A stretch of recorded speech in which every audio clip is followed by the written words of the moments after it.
Sorry, हम आपको नहीं बचा सकते। आपकी कोई आखिरी ख्वाहिश है तो बताएं।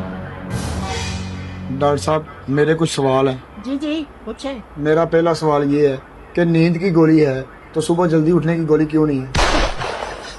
और मेरा दूसरा सवाल, डॉक्टर कहते हैं कि हमारे जिस्म में 90% पानी है और 10% खून, लेकिन जब हमें चोट लगती है तो खून क्यों निकलता है, पानी क्यों नहीं?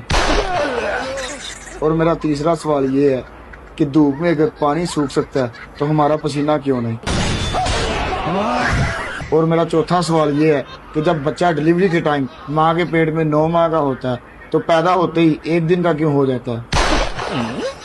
और मेरा पांचवा सवाल, जब अल्फी बाहर निकलती है तो चिपक जाती है, जिस बोतल में होती है उसमें क्यों नहीं चिपकती?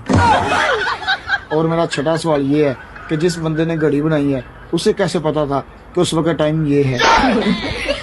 और मेरा सातवां सवाल ये है कि जब टीवी की आवाज़ ऊंची नहीं होती तो रिमोट पे हाथ मार के हम आवाज़ ऊंची कर लेते हैं, लेकिन जब याददाश्त चली जाए तो क्या सर पे हाथ मार के याददाश्त वापस ला सकते हैं?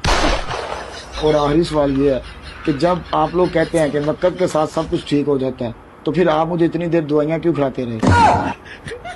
मैं आपके सवालों के जवाब तो दे देती, आप जान के क्या करेंगे? आपके पास तो टाइम ही नहीं है।